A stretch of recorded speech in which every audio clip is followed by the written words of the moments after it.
God gave me an assignment in there and I came out excommunicated.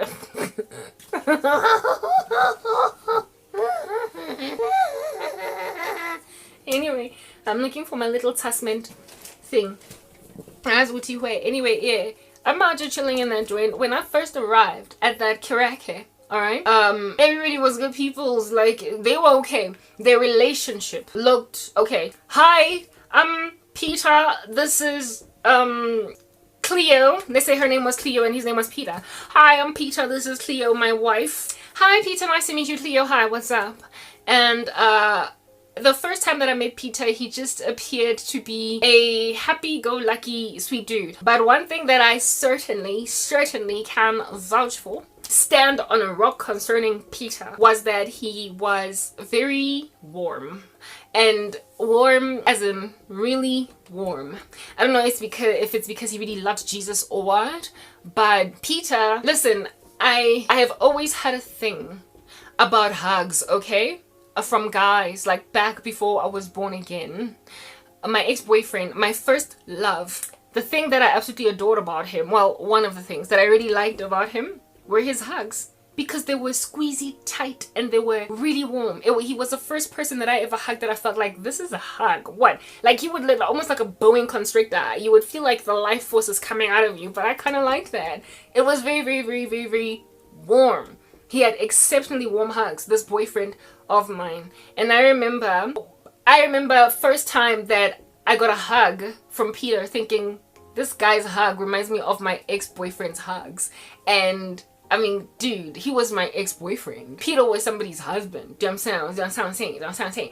So, first time I met Peter, of course, it was a handshake. But thereafter, Peter became brother Peter. Do you understand what I'm saying? So, now, Peter, right? It was just the way that he was. I personally don't mind hugs between brethren. But there are certain, a guy must, in and out. That's how brethren should hug. If at all they insist on hugging, if you have a thing about hugging, it's your thing, it's on your conscience, and it ought to be respected when you don't go out like that. And people shouldn't feel offended when you're like, I prefer not to hug because I'm married or whatever. But I personally would not deny a man a hug in the spirit of Christianity because I'm not stumbled by it that much and I don't think it's that big a deal. But I respect those who feel that way. But even in respecting even in being a hugger myself and being content with hugging brethren, male or female, etc., just insofar as it is maintained in a particular way, there are certain hugs that when you are in them, it's giving, whoa, yeah, do you understand? Like, there are certain, when I was in the world, guys, the way that they would hug, there was a colleague at MTN that was like that. You could tell that he's thinking things, man, when he's hugging you, to a point sometimes of even low-key ending up feeling he's bulge. That's problematic. Like, they will hug you and hold you and just kind of swing with you left to right, dangling like a freaking pendulum. It's like, can I get out? Please, can I breathe?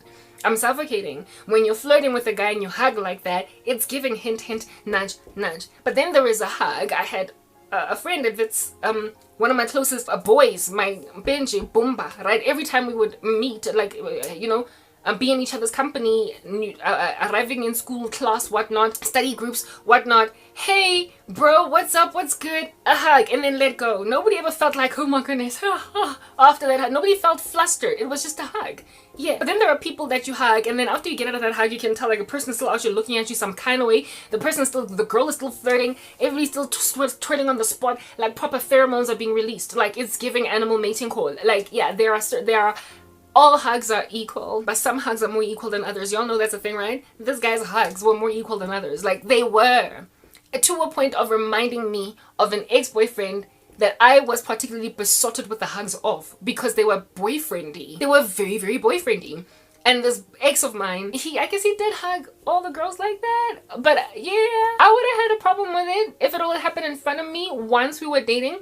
But when we first met them, my ex, when we first met them, he wasn't yet my boyfriend. And when we were going home, he hugged me like that. And I was like, about the hug. But he also hugged my cousin like that. He also hugged the other girl that we were there with like that, right? Once we started dating, I never got to see him hugging other girls really too. But I would have probably been like, it would be great if you didn't linger in that another 2 seconds. I don't know, because like, why did you hug her for so long? My ex was like that. So maybe that's just the way that Nandikating, or maybe he was a perv. But I don't think my ex was a perv. He wasn't. He was many things, but he wasn't that. He was not one of those creepy guys that are just be ogling at you funny everywhere you go. You be thinking he's trying to lick your face or whatever. My ex was not a creepy guy, but he had that going for himself for hugs. And this guy had that thing about my ex. He had that factor, right? And I remember one time having a conversation with some other lady in the church, a chick appeared, and she was like, she was like, you know, I'm a married woman. I said his name is Peter. Peter, you know, Peter, I'm so very, like, I don't know what to do with Peter. He really likes to hug, and the way that he hugs sometimes makes me so uncomfortable. And I just, you know, just be very careful. I don't know, you know, she was like that. And when she spoke about Peter's hugs, I was like, yeah, I agree. I agree. Because the first time that I hugged Peter was at church. It wasn't even at work. And I remember thinking that you remind me of my ex-boyfriend the way that you hug. And then this one white chick comes to me and she's like, you know, I'm a married woman. Peter, his hugs are just, I'm just, she didn't even know what to say. She was lamenting that his hugs were, I'm feeling down, baby, trying to get on this feeling for so long. And if you think like I feel, baby, come on, let's get it on. Peter was like that. But so Peter had to be, somebody needed to call that guy to the side, man, and just let him know that even if it's part of your personality and you're not really thinking extreme things, your hugs, dude, are stumbling. your hugs are stumbling. He was warm. He had very warm hugs, and he was a handsome guy, blah blah, all that jazz. He was all built and ebatong Peter. Anyway, whatever. So I just remember thinking that his hugs remind me of my ex-boyfriend, until another chick walked up and she was like, you know, Peter's hugs. And then I was like, okay, I agree. That was the one thing about Peter. But even though he had those squishy hugs, right, never ever did I ever get coming off him oozing any kind of sexual tension. Like, never ever did I ever get a sense of he was going in there because he was trying to get his fill of a woman's touch. I feel like, just like with my ex-boyfriend, that was just the way that he hugged. There was super, like, squeezy, like very warm, squeezy, boa constrictor type hugs. But I never got a sense of perversity in him, or him trying to get off on that at all. He did, however, need to get called out on it. Somebody needed to sit him down and be like, dude, you know, this is, yeah, some of the ladies or the church, you know, yeah, handshake, yeah, or lighten up a little bit. Don't be so much of a boa constrictor. Don't be so much of an anaconda around a woman when you hug her. Just, you know, and let go. Like, train yourself to not be so intimate inside hugs. Then, you know, maybe you'll be good peoples and whatnot. I never got a sense that this guy was all over the show mentally, in terms of other women. I never ever got that sense, and I believe that I'm quite a good judge of character when a guy is low-key pervy. I can tell when a dude is hugging you trying to, like, inspire some kind of emotion in him, versus a dude that's just like, hey, okay, what's up? Like, yeah, there was a colleague I had at MTN that was ding, ding, ding, he was literally trying to get off from hugs. And so I used to, like, try and run away from him every time he would rock up all up in my grill, prior to me getting born again and after getting saved, because I found his hugs almost like sexual harassment. But I never got any such hint out of this dude. But like I said, somebody needed to sit him down, because I got where the other chick was coming from. I got it. Anyhow, that was the one thing that was going on with this guy. But the first time that I met him, it was a handshake, and he was like, hi, I'm Peter, and this is my wife, Cleo. And I never got any sense that there was any tension, any weird stuff, any vibes of sorts going on between the two of them. But I was a young adult, so too was Cleo, so too was Peter, so too were all these other people. So I got invited to a young adults Bible study. Young adults, they had their own ministry, okay? And I was part of all their events and what have you. And it was at these gatherings at people's houses and these off-church, off-site encounters that I started to pick up huge, like, typicalities in Cleo. And mind you, the first time that I met Cleo, remember, hi, I'm Cleo, and I'm Peter, and this is my wife, Cleo. Cleo, when I was introduced to her, unlike all the other ladies, scanned me up and down like a typical woman. Y'all. She looked at me on some hi, and her handshake was very fluffy, plasticky.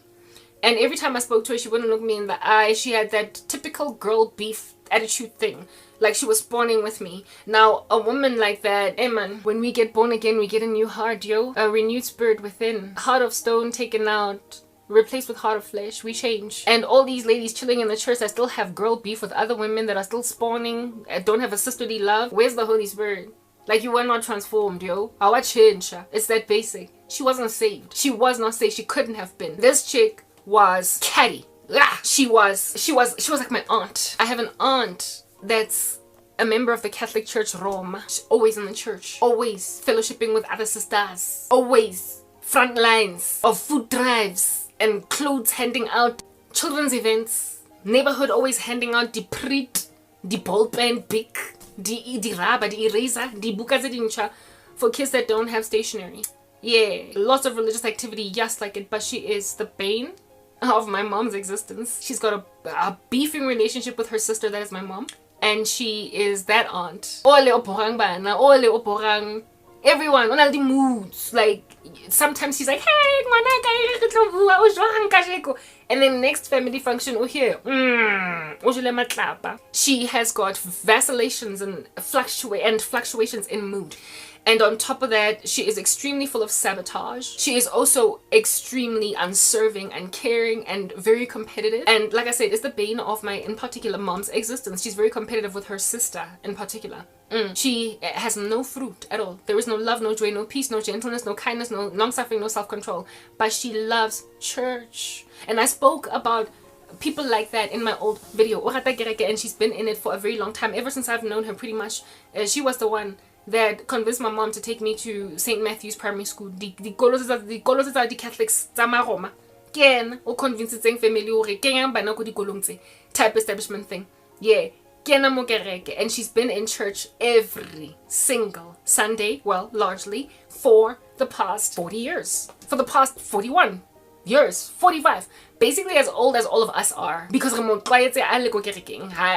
don't ever remember my auntie getting converted and then joining church. She's always been in the church. Yeah. So 50 years, 40 years, because her kids are older than me. Yeah. And I'm 40. She's always been in church all this time. She adores the social environment that is the church, but she is insufferable. She's extremely insufferable, unloving, unkind, and hard to maintain the company of for extended periods of time. You cannot rely on her to be consistent today as she would be tomorrow. Because of her moods, she's hard to be in the company of. You can't trust that she's going to be good people's consistently. This chick was like that. She was exactly like my aunt, like literally hand to glove. Every church function, every church event, does not miss a day. Casserole, potluck, everything. Mara, cold. And then she also affiliated relationally with people that she imagined are going to give her something in return. The young adults ministry was headed by this one couple. She used to suck up to the woman who was, I guess, heading the females version of the young adults ministry while her husband was leading the men. And she used to suck up to the head honcho lady, if you want to call it that. She was the head honcho lady. The head honcho lady was the only one that she was essentially consistent with, because there was something in it for her to be that way too. But the rest of the young adult females, it's like she was competing with all of us, especially those of us who were single, those of us that were not married. At an arm's length. She used to put us at an arm's length. I mean, either her husband was just a loose cannon that was all over the show, or if she knows how she handled it, she got him in. Do you understand what I'm saying? Yeah, she was scared of single ladies to a point of being mean-spirited, and she was mean to me. She was mean. Overtly. She did not like looking me in the eye. Her greetings were like, hi. You could tell that she was not trying. Like, there was a time when I tried to have a conversation with her, just the two of us, and she just kept looking over there, and then she was like, Alvi, waham, wangshia, left me hanging, giliso. Yeah, that Stepford Church, for some strange reason, was not onto this woman. I don't know why. For some strange reason, that Stepford Church was not onto her. Understand, coldness, unlovingness is very easy to detect in a person. It's easy. Because they're just not coming to the party when they're supposed to be coming to the party on behalf of brethren. So makubanda kangago kungatholwa ukuthi kuyabanda ukusho ukuthi rules and feel like being embarked on. All that this church was interested in was all of her church attendance, all of her casserole bringing, all of her potluck event organizing, all of her church activity was all that was needed for her to basically win a vote. And then she was so strategic and so good at convincing everybody that she was the innocent party in this, that when her relationship went awry with her husband, everybody took her side because this woman maintained all the church activity that the husband just couldn't. Now, listen to this.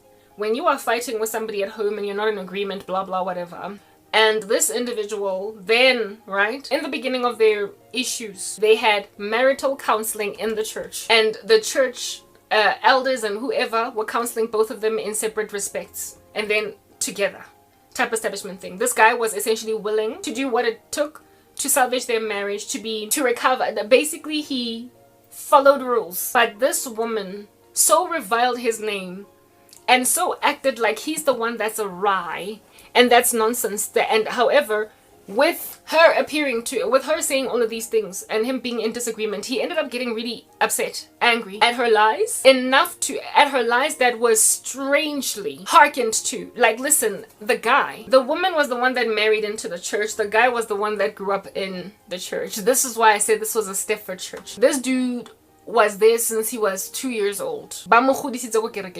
Everybody knew him. All the elders, when they were still middle-aged men, now they are on the way to the grave. Watched this young boy grow up in the church. The mom and dad, the whole family. This chick came into this guy's life when he dated her somewhere in life. They then broke up and reconciled.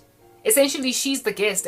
She's the one that he brought in, whereas he's been with the church all the time. Who do they know? Him. Your parents as well. Who do they know? You. This woman lied about this guy to his parents, to the church. And when this guy tried to fend for himself, speak for himself, communicate what basically his side of the story, even his parents took the church's side. The parents were counseled because the situation got so bad that this dude moved out of home. And initially he wanted to move to his parents' house because him and his wife were having challenges in their marriage. His parents were counseled by the church not to let him come home, because he must go and make right with his wife. What the heck? Understand, I had been to, was it a braai or lunch? Some dinner at their house. I get it, we used to go to each other's houses, blah, blah, blah, with these church meetings. And one time we were at their house and there were photographs all over, of course, of their wedding day, wada wada. And we were like, oh, this is cute, you know, people. The lady, the wife, the wife of the husband, the one that was like, his hugs are just so, I didn't know about his hugs. That's the lady that was the wife of the guy that was heading the young adults ministry. She was basically the madam boss of the young adults ministry too. She was very jocose. She was full of jokes. And she was very humorous. Something that was said at this little dinner. She laughed, she giggled, she was like hee, and it wasn't funny. And when she laughed, his wife, what was the name? I gave her the name Cleo. Cleo was visibly annoyed, like she was visibly angry on some, this is not funny.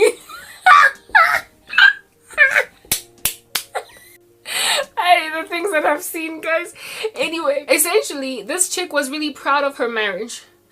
But the guy clearly wasn't, in a way that I could observe. I mean, we're just sitting chatting, and then we're like, oh, is that your wedding day? Let's see. Oh, is that your day that you got married? Oh, is this what you were wearing? Oh, where did it happen? Oh. You know, when you're looking at people's photographs in their houses, and we were all like, over his photographs, over their photographs. Oh my goodness. As we are going through the photographs of this guy when he got married, he was visibly quiet. Like, just, it's like, okay, yeah, that's when I got married, whatever. And then the chick, the wife, is like, oh, that's this, that. She's busy explaining that it's our wedding day, oh, beautiful. And then the husband finally breaks his silence. And he's like, it wasn't all that. Like, he literally flat out in front of everybody said that that day when he got married, in that photograph that he was describing to us, wasn't all that. It wasn't what it seemed. Essentially, he basically said, we're smiling in there, but there's not really any true joy. He flat out said that after Bibles at a dinner. At a Bible study dinner. And this woman, his wife, was like, don't say that, it was a good day. And that is when Madam Boss Lady was like,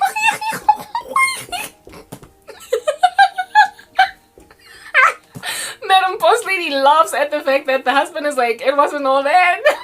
And the wife is like, oh, but it was our wedding day. And then she's like, and then the wife was like visibly really upset at this thing that is unfolding. At which point, somebody, thankfully, sort of kind of interjected and simmered this whole thing down, changed the topic because it was a taboo thing to be out here laughing at or about, because this man has just told the whole young adults ministry that the day of his wedding is not what it looks like on paper in the photos. While the wife is like, it was our best day. And because of the giggle of this chick, she gets upset. And then some other dude is like, yeah, so what are we gonna...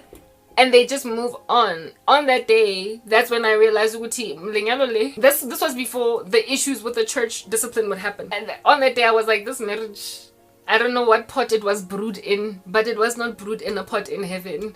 And the guy is not as chuffed with his marriage as the wife is. I just made that conclusion on my own and let go. Lo and behold, weeks would progress months. Down the line, there then are issues in their marriage. And the guy, the issues are so bad that the dude is now trying to move out of his house to temporarily, he said, to breathe and think, because things are tumultuous between him and his wife. And he asked to go to his parents' house to go and live there. Now, as Christian parents, when your kids are fighting and it looks like they might be getting a divorce or a separation, and of course the man is going to be the one that moves out because it's the responsible thing to do, to leave a woman with a home. Do you understand what I'm saying?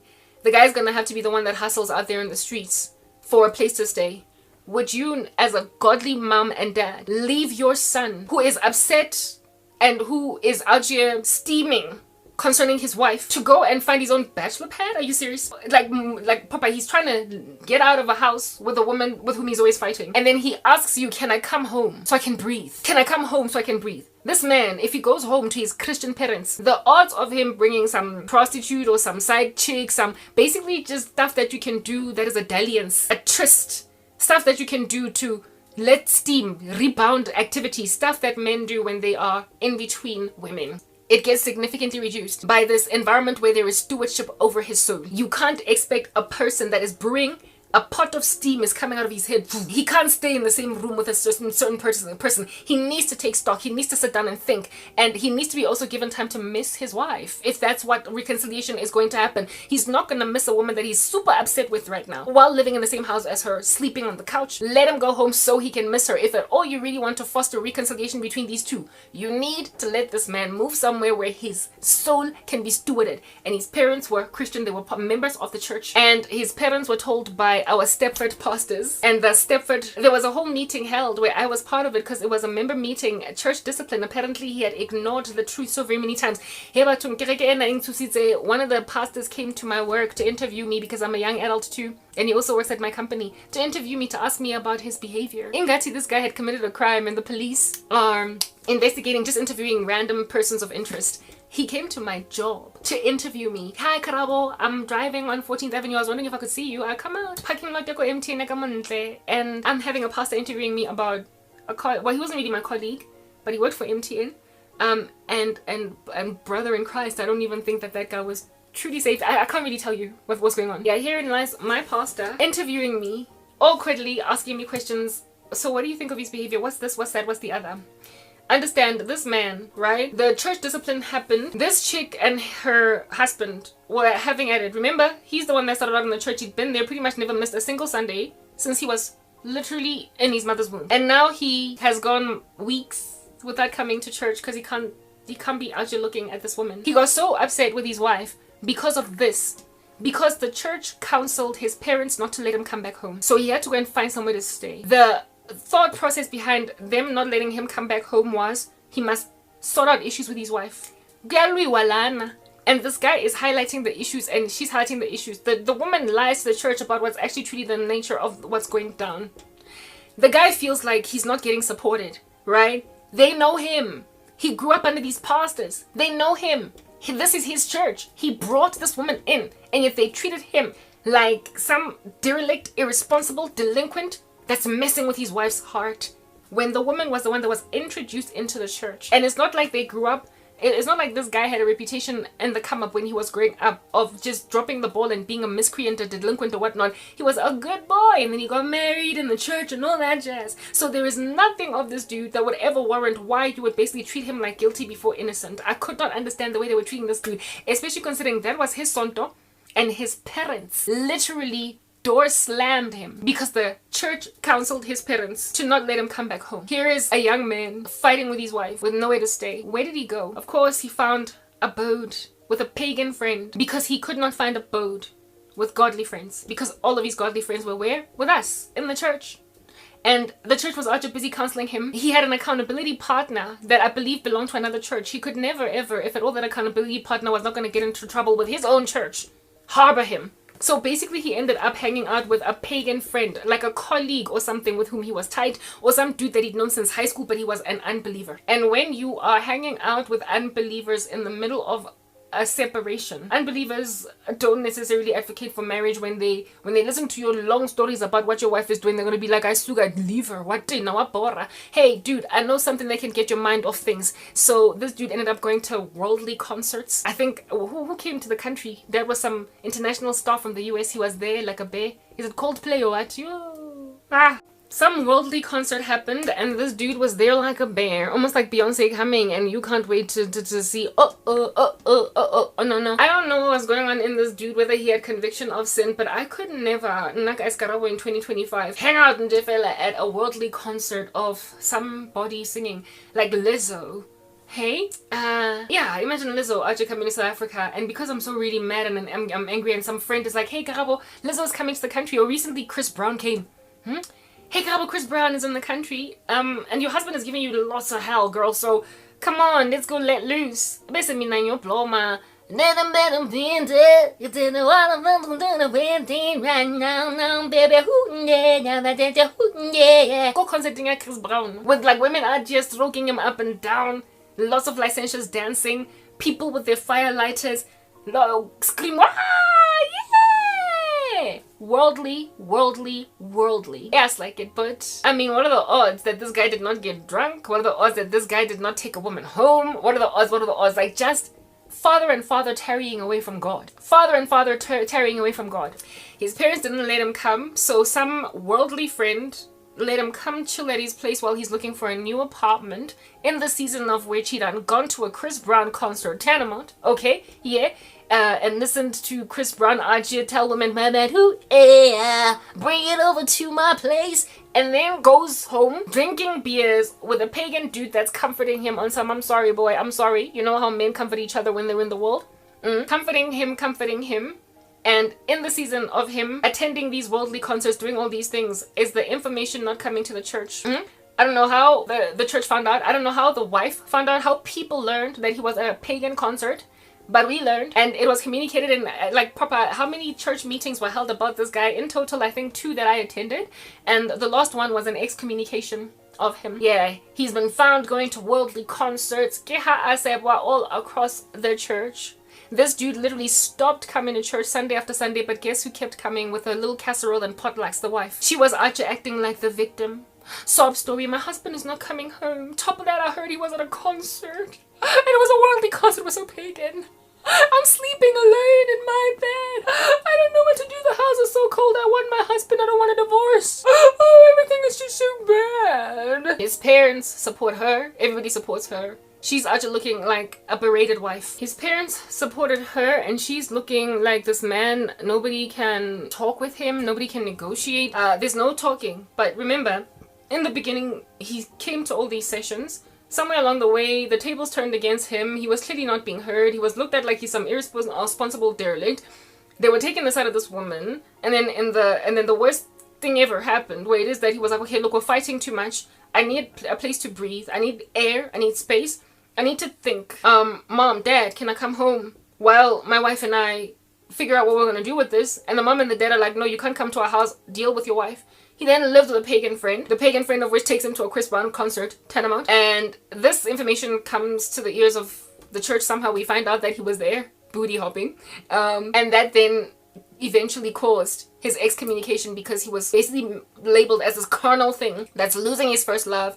And he is going out on his wife, He is this, he is that. Apparently, allegedly, there was also a woman involved, like a woman at the concert that he was spotted with. Look, I don't even know who in the world saw this guy at the concert, and why are you at the concert, and why are you able to give information to the church being at a Chris Brown concert? Are you not also a Chris Brown concerter?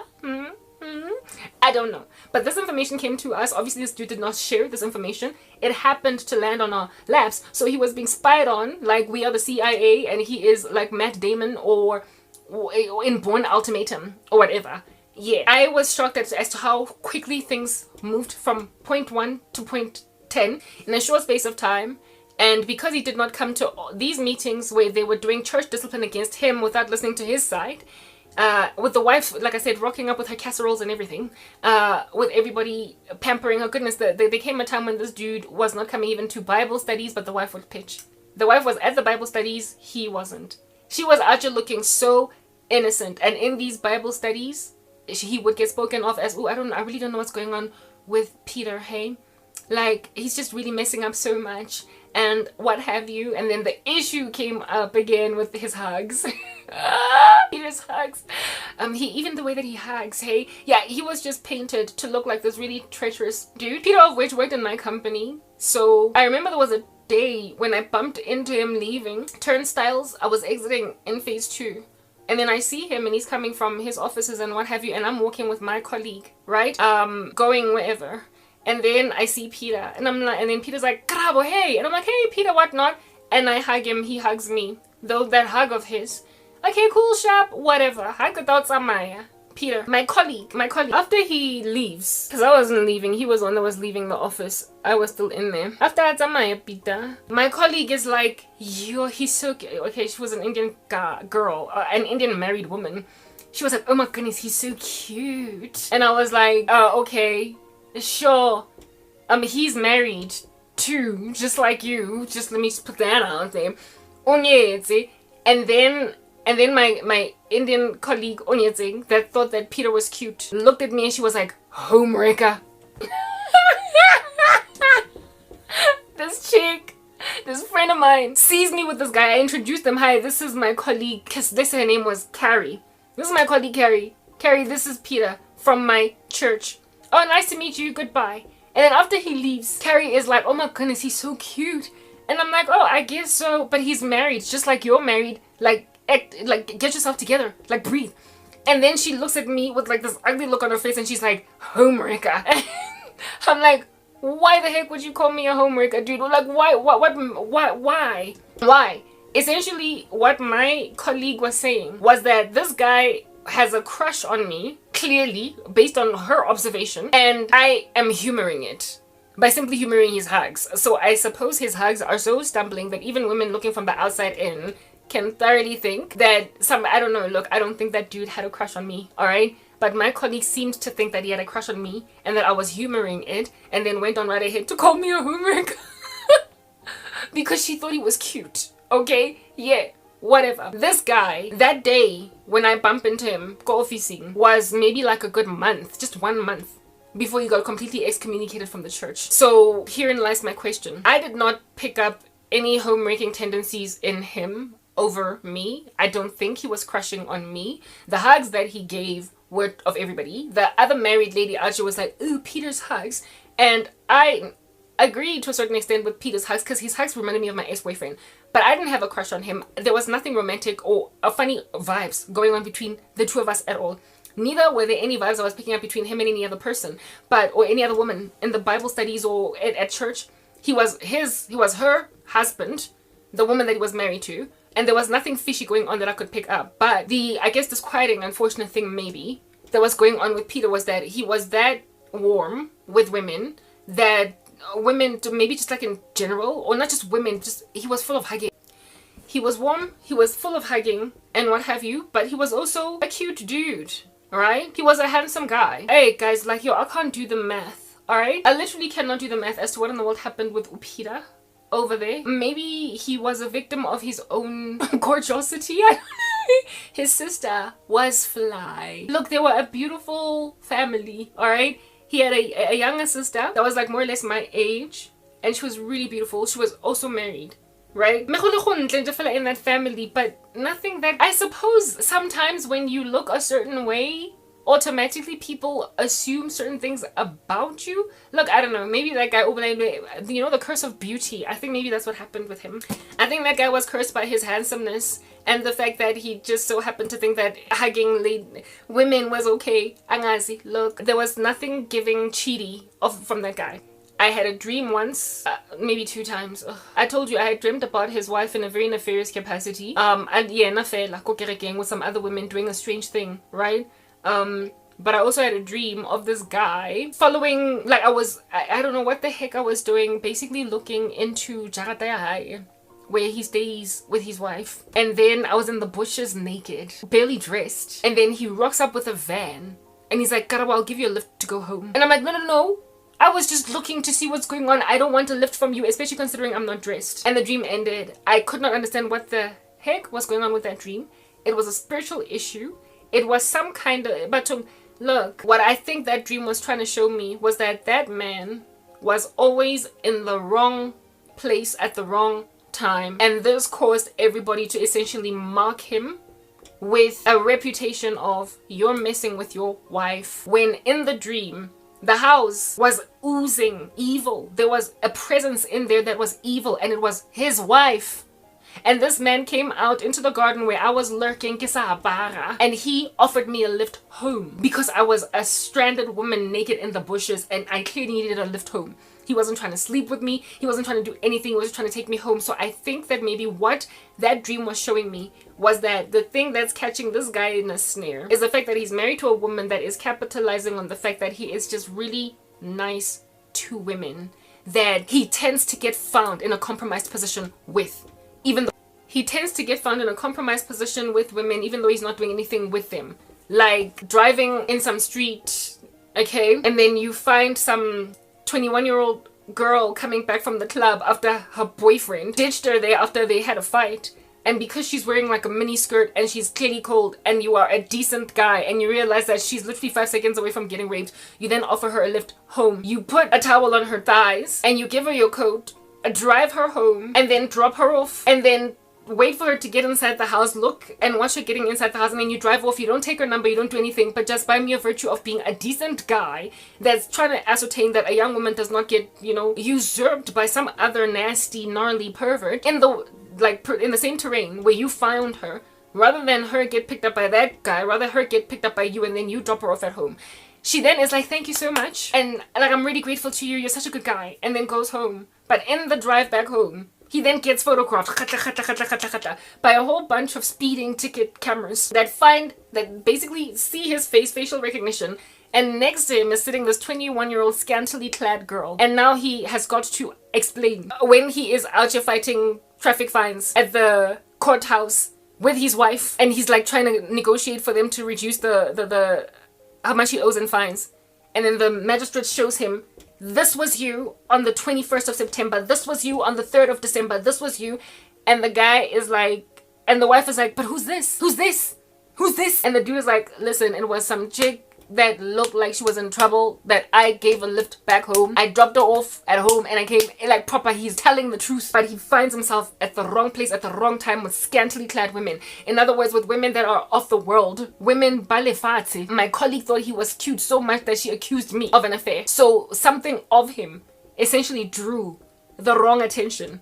And this woman was aware of it because she was one of the women that he drew, and he married her. And this guy was just found in so many of these places, and so many people witnessed against him, like the one other married lady being like, hey, he's hugs, right? The one that was giggling at their story, yelling yalo, and what have you. I think that that's what happened with this dude. And yes, like a Satan, yes, guys, the Bible says that a woman, a bad girl, is rottenness in the bones of a man. Like proper, your whole life can be turned upside down and thrown down a slippery slope by simply you marrying the wrong woman. By simply marrying the wrong woman, your life can be put on a slippery slope, and you will continue to draw strange attention. And this wrong woman, because she's the wrong girl, she is the scantily clad 21-year-old coming back from the club, but that you married. So this dude picks up 21-year-olds, drops them off at home because he is concerned for their safety. But then out of the slew of them, he married one. He married one of these girls that are found at the wrong place at the wrong time.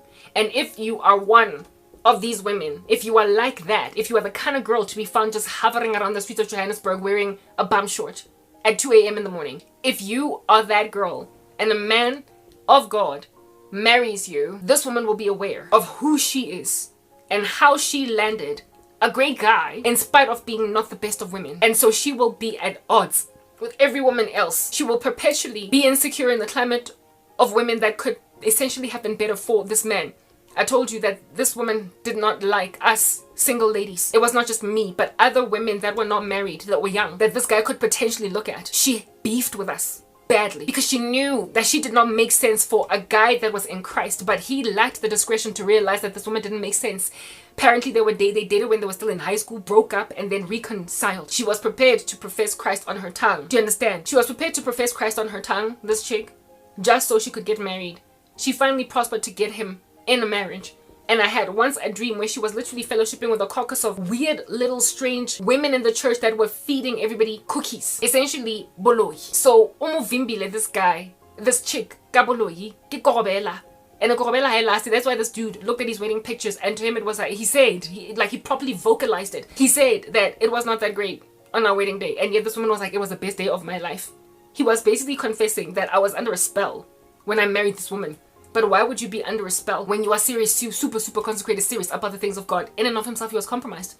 I've had a dream where he too hurt me with all the other young adults at that church because there was a coven operating there. It was a cult, guys. Like I said, it was a Stepford church. It was weird. So when then you are that settled and that compromised, just like the dude from MTN that I used to think was my future husband, the one that I explained to the other day was, I found myself trapped at a well with crocodiles encircling. You're going to have to check out my content to get the context about that. I'm sitting on saying that my dad is dead when apparently it's untrue. What in the world? Yeah.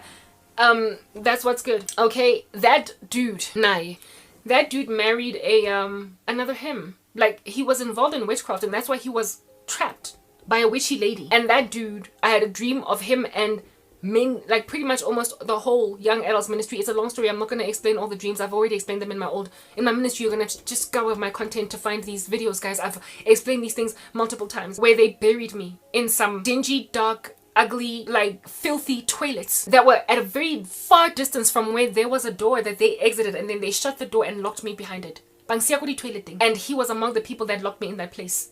So in and of himself, he was involved in some satanic magic. There were a cult. There were cults operating in that church. In the young adults, there was a cult operating. In the grown-ups, the elderly, cults. I've had a dream.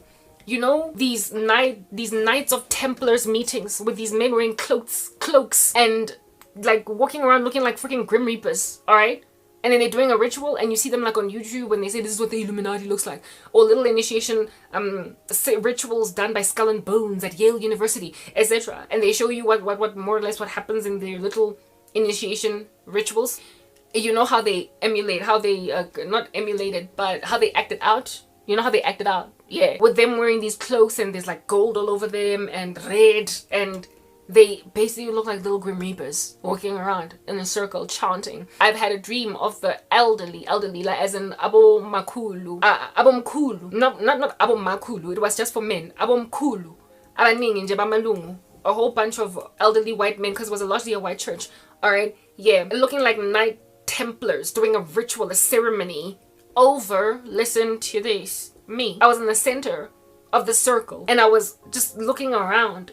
Go the church grounds, like go the church out just outside of the door of the church in Ibulecha. They were in a circle, bang in sekelile.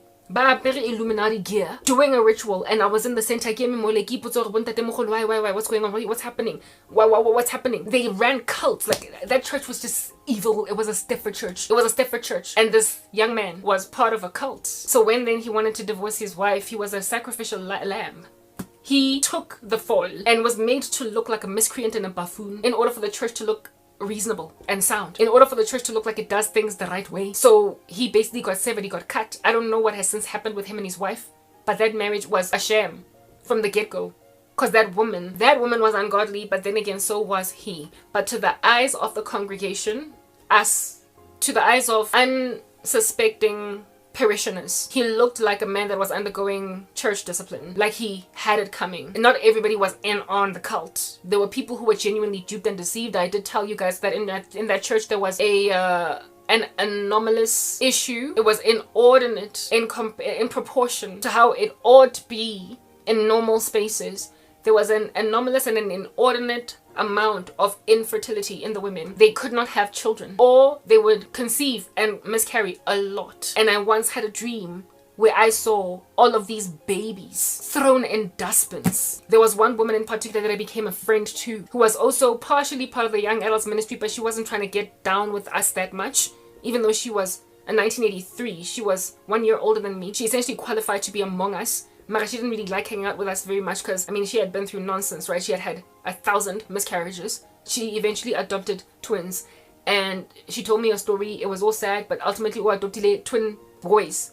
Baba Twabanto, right?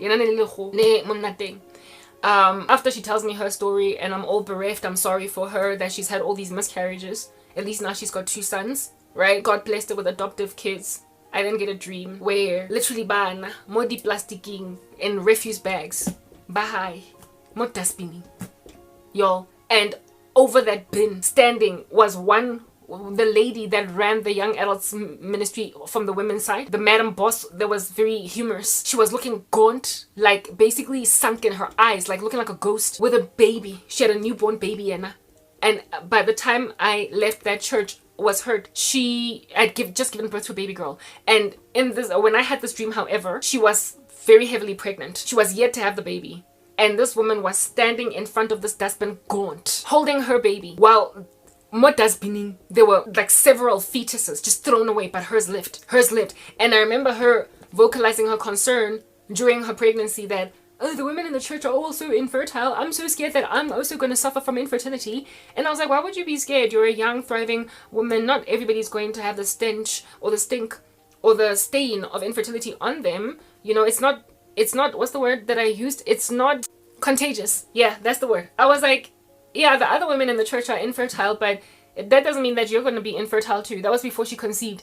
It's not like it's contagious. It's not like infertility is contagious. She spoke almost as if though she feared that she would also be infertile because she was privy and aware of rituals that were done that were taking the fertility of women in the church. And yet she, as soon as she was ready to have a baby with her husband, conceived and carried all the way to term with no complications. And before she carried to term, when she was just about 2 or 3 months pregnant, I get a dream of her holding her born baby with everybody on some cute little baby. And behind her was like a dustbin full of the babies of other women that did not carry to term. So basically she was given opportunity to carry to term because she belonged to the cult that was human sacrificing women's bellies. I remember thinking that maybe it's a problem with white women in this church. I thought that maybe white women struggle with fertility. But I had heard of stories of white women out here that carried octuplets, 10, whatever. Plus Europe is full of white people. So if really there was a problem with fertility, I mean, in the white race, Europe would not be so populated, right? It was a white church, and for the first time in my life I encountered young women, really like, but just a cornucopia of young women just infertile in a church. It was just so weird. There's so many women were not having babies, and I come from a black community where we be out here popping them like smarties. What a lot I got. So I thought it was a white issue until I was like, but Karabo, Europe is full of whites, so this can't be a white issue, this infertility issue. It was certainly not a white issue. It was that church issue. They were sacrificing babies. That was their blood that they were offering Satan. And it is no wonder, therefore, that they, what do you call this? Hated the gifts of the Holy Spirit. They were cessationists. Dreams and visions. When you are doing those kinds of rituals, are a no-go because you're going to get found wanting. Because here it is that I was now dreaming and visioning. But then the babies are thrown away. And in that same dream, this woman with the twin boys that she adopted, she was in the dream looking basically eradicated. Like she was emptied. You could tell. And so she had no other choice but to adopt these boys. The twin boys of which she adopted when I was there. And they were, by the time she adopted them, they were like both like 2.5 to 3 years old. So she adopted kids that were already kind of grown, type establishment thing. But when I first met her, she and her husband were applying for adoption because they tried so very many times. And I get a dream months before any of this comes to pass where she's all bereft. She's all sorrowful. The woman that she and her husband adopted twin kids, right? And the other one, before she even carried to term, however, she had already at that stage conceived. And then this other woman, and everybody is walking into the church. Everybody out here walking into the church almost like it's, what do you call this thing? Like it's a ritual, saying hi to the newborn baby that everybody was celebrating. But the dead babies in the dustbin, nobody cared about those. It was evidence of human sacrifice rituals being done, and that was God showing me, baby, this has nothing to do with race. It has nothing to do with the fact that white ladies can't carry the term. Teach yourself some culture, child. This has everything to do with the fact that they are sacrificing the babies of parishioners, and the women in the church just so happen to be largely white, and so that's why it's all white babies. But you're in this church, aren't you? You want babies, don't you? If you don't join this cult, baby girl, your babies is going to be also in the dustbin. I didn't know though. I didn't know what I was seeing in the dream. I would only go on Reddit to just share stuff like that in my blog. And once I was excommunicated by this gangster church, pulling gangster stunts on me, that's when I started to be like, oh, that's why they could not support me when I was going through a lot. That's why they stood with my family. This church ended up standing with my family that was persecuting me. They tried to etch into stone that I'm mentally ill. Yo, guys, yes, and I've been through a lot. It's a long story. I've explained the full scope of it before, but what I'm trying to get at with this particular expose or this exposition, this particular chat pertaining this couple, is to help you understand what happens when you condemn the righteous and you acquit the wicked. That guy was not entirely righteous, but he was right in comparison to his wife, and as a result of him being right in comparison to Musadi Watenye, however, the church taking the side of the wife, it caused this man to break away from the church. By the time I was excommunicated, this dude was at enmity with the whole church. Like, genuinely, there was no joke about that. He was broken off from his family. He was not even in contact with his sister anymore. He was no longer chatting with any of us. I, by the grace of God, never bumped into him at work, because he did work in phase 2 and I was in phase 1, so I barely ever saw him anyway. But it would have been really awkward to see him. I was interviewed at my offices about him. He of course kept coming to work, because then he's gonna lose his job and not be able to get a house for himself anymore, right? Yeah, type setup thing. But by the time his case fizzled away, mine too was fizzling away. It's like, first it was his excommunication and then I was the next victim to go. It's like they were just gunning for MTN employees one thing. Anyway, whatever. Yeah, no. This colleague, this guy, he wasn't my colleague per se. He worked for my company, but he was too removed from me by very many degrees of departmental separation to truly be my colleague. He was just a dude that worked for the company that I work for. Yeah, by the time what happened to me happened at MTN, he was already at such enmity with the whole church that, like I said, if I had bumped into him in the office, it would have been really awkward, because I don't even know how